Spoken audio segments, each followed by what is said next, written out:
So this is the Bose QuietComfort headphones, and if you notice something, Bose has actually quietly updated their entire packaging design. And that just shows you why. Because Bose has been in a real heat of a competition with their competitors like Sony, Beats, Apple, Anker, Sennheiser, and every other audio company in the entire world is gunning to capture the active noise canceling market. And Bose has really been a market leader since they are basically the originator of the technology.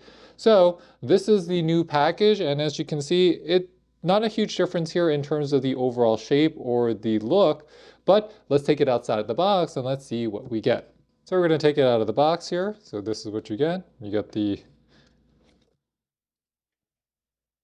headphones. This is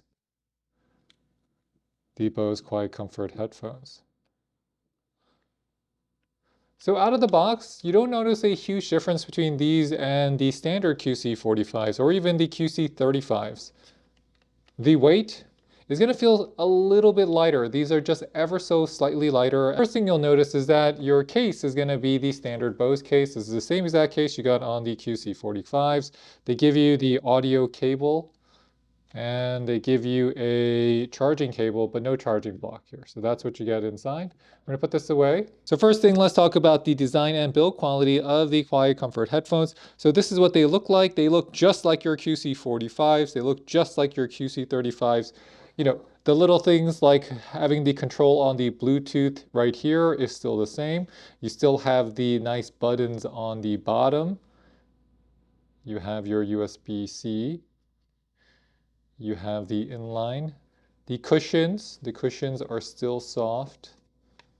I like the pads. You know, this is still that tried and true classic padding. This is kind of like a leatherette. Now, it's very plush, just like you would expect on a QuietComfort series ear pad. The one thing I want to see is how long is this material going to last, because I had to constantly change out my ear cup material and ear cup pads every maybe year or so, just because they got worn out so fast. So for me, in terms of the build quality, I like physical buttons. I think they have a place here, especially when you can't see your headphones because they're on your head. So how are you supposed to see them? It just makes controlling them easy because you have some tactile feedback and you can locate them easier than trying to have some type of slider bar or some type of touch response. Now, I'm not saying that touch controls are bad. All I'm saying is I prefer physical controls when I can't see what I'm touching. In terms of battery life, these have a battery life of up to 24 hours on a single charge, and that should be more than enough to get you through even a flight all the way to Sydney, Australia from New York City.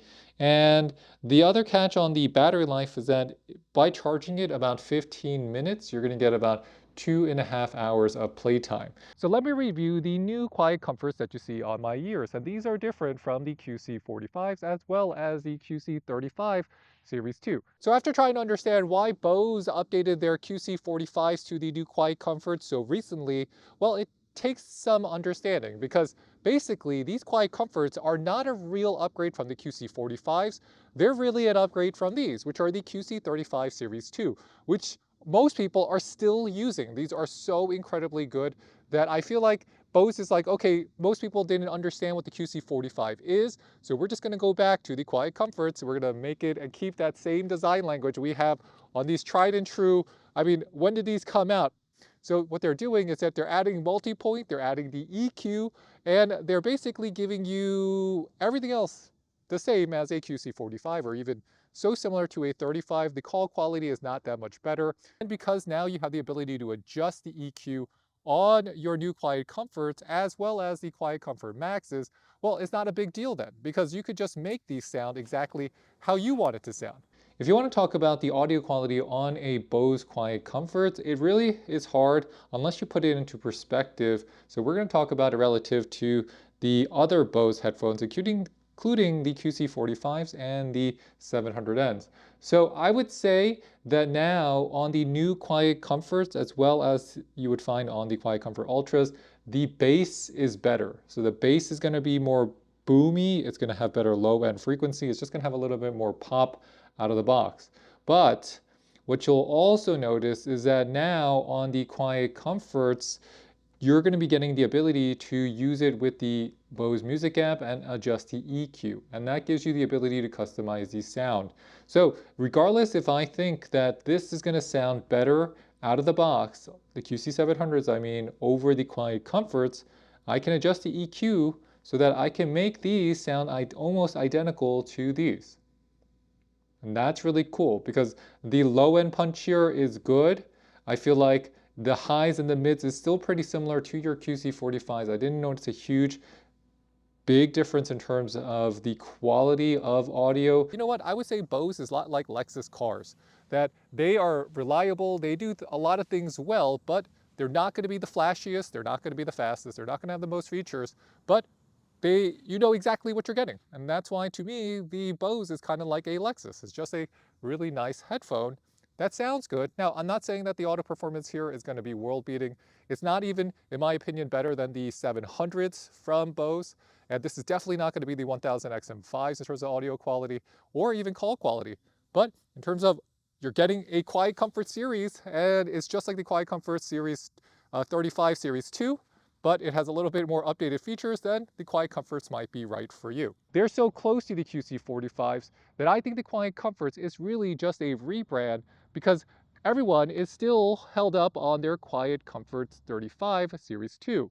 And because everyone is still holding on to this design, and these are so good, so reliable, and the audio profile and the active noise cancellation is just the right amount. It's not too much, it's not too little, it's just the right amount with the physical controls, that this is still so popular, as well as a lot of the Bose try to choose heritage in terms of their design language is still so popular. I love the plus and down volume buttons on the back. I remember everything about how to use these Quietcomforts because I've had these for so long. So it's kind of like if you are a user of a BlackBerry and you don't want to let go of that BlackBerry because you don't want to go to virtual keyboard, that's kind of like your Quietcomforts, except that imagine the BlackBerry is just as good as the iPhone. And after 5 to 10 years of owning these, people are finally starting to replace their active noise cancellation headphones. And this is where we are. So if you already own one of these, the 35s or the QC45s, and they're in good working order, I would not recommend upgrading to the Quietcomforts. I think the experience is just too similar. And if you don't need the multi-point, and the bass is pretty good on these, and you don't need the EQ, the same overall experience. I don't notice a huge difference here. And I think a lot of Bose owners are not necessarily looking for EQ. I know Sony, I'm a Sony guy too. And Sony guys, we were begging Sony for the EQ, and they added it into their $35 and $40 headphones. So Bose has finally added it to their $300 headphones. But do I think it makes it so much better? I think it's just getting on with the times. And I think if you just want a tried and true heritage product that has pretty good technology, but is really because it is so easy to use, and it is similar to getting just a Lexus. The Bose, you know what you're getting. They deliver exactly what you can expect, and if you have any problems, you know who to call. So with that, thanks for watching, everybody. This is David with the French Glow. These are my Quietcomforts, and I'll catch you next time. If you have any questions, leave them in the comment box below, and please hit that like and subscribe button because it really does help support our channel. And I'll see you soon. Bye, bye, bye.